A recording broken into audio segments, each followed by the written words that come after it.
আজকে সেই দীপিকা পাডুকোনের বিয়ে, আর বিয়েতে যে যা দেখলাম দেখে তো আমার চোখ তো পুরো ছানা বাড়া হয়ে গেছে। এই যে এখনই দেখতে পাচ্ছেন আপনারা, দেখবেন হচ্ছে ধুমধারাক্কা, হাজার দর্শক মন মজাইয়া, ধুমুক ধুমুক ধুম ধুম, হাজার দর্শক মন মজাইয়া, নাচে গো সুন্দরী কমলা, প্রেমিক পুরুষ আরে রহিমিয়া, ধুম ধুম ধুম ধুম, নাচো নাচো নাচো, এই এই এই। এই যে দেখো আমাদের সাদিয়া কিরকম ধুম ধুম নাচ দিচ্ছে। সাদিয়া তো এই যে দৌড়টা আপনারা দেখতে পাচ্ছেন, এই দৌড়টা আসলে আরও এক হাত হচ্ছে উঁচা ছিল, এটা হচ্ছে নাচতে নাচতে একদম পুরো দাবিয়ে দিয়েছে। তো আমাদের সাদিয়ার নাচ কেমন লাগলো সবাই জানাবেন। তো যাওয়ার পরে এই যে দেখতে পাচ্ছেন ব্রাইডকে কিন্তু, যেহেতু আমরা ওই দিন 3টা ব্রাইড ছিল, সো খুবই ব্যস্ত ছিলাম আমরা, হচ্ছে আমি এবং আমার ফুল টিম কিন্তু চলে গিয়েছিলাম ব্রাইডের বাসায়। যেহেতু আমরা অনেক তাড়াতাড়ি যাতে কাজটা শেষ করতে পারি সেজন্য কিন্তু চলে গিয়েছিলাম আমাদের ফুল টিম। তো যেই কিন্তু হচ্ছে আগে শাড়িটাই পরে নিলাম আজকে, কারণ পরে দেখা যায় শাড়িটা পরাতে একটু ঝামেলা হয়ে যায়, সেই জন্য আজকে আমি আগেই শাড়িটা পরে নিলাম। তারপর হচ্ছে আমি মেকআপ শুরু করে দিলাম।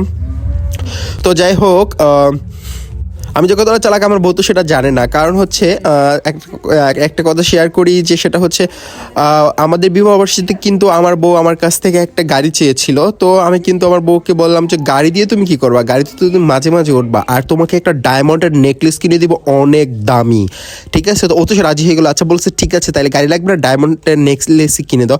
তো আমি তাকে হচ্ছে একটা অনেক বড় দেখে একটা ডায়মন্ডের নেকলেস কিনে দিলাম। দেওয়ার পরে তো সে খুবই খুশি। এখন আপনারা বলতে পারেন যে তাহলে গাড়ি না কিনে ডায়মন্ডের নেকলেস কেন কিনবেন, গাড়ি কিনলেই তো পারতেন, সবাই মিলে চড়তে পারতেন। কিন্তু আসলে ভাইয়া গাড়ি তো নকল পাওয়া যায় না, ডায়মন্ডের নেকলেস তো নকল পাওয়া যায় 1000-2000-এর মধ্যে, গাড়ি তো নকল কিনতে পারবো না, গাড়ি তো কিনলে সেই লাখ টাকা দিয়ে কিনতে হবে, তাই না? তো সেই জন্য আমার বউ তো একটু বোকা টাইপের বুঝে নাই। তো যাই হোক, আপনারা কিন্তু কেউ আমার বউকে কখনোই বলবেন না এই কথা, এটা কিন্তু অবশ্যই গোপন থাকবে আর আমার আপনার মাঝে। তো আপনাদের বউ যদি এরকম গাড়ি চায় বা দামি কোনো জিনিস চাই, আপনারা কিন্তু অবশ্যই আপনাদের বউকে ডায়মন্ডের নেকলেস দিবেন, কারণ ডায়মন্ডের নেকলেস কম দামেও পাওয়া যায়। আসল ডায়মন্ড নকল ডায়মন্ড মেয়েরা বুঝবে না, কারণ মেয়েদের মাথায় তো বুদ্ধি নেই, ঠিক আছে? আর যাই যে আপুরা ভাবিরা এটা শুনেছেন সেটা ইগনোর করে দিবেন। আসলে কিন্তু জামাইরা কখনোই এরকম করে না, তারা কিন্তু ডায়মন্ডের নেকলেসই দেয়। আপু আর জামাইদের জন্য কিন্তু এটা প্রযোজ্য না, ঠিক আছে? এটা কিন্তু মনে রাখতে হবে। তো এই যে দেখতে পাচ্ছেন আমরা কিন্তু হচ্ছে ব্রাইডকে সাজানোর পরেই চলে গেলাম ব্রাইডের সাথে পূজা দিতে।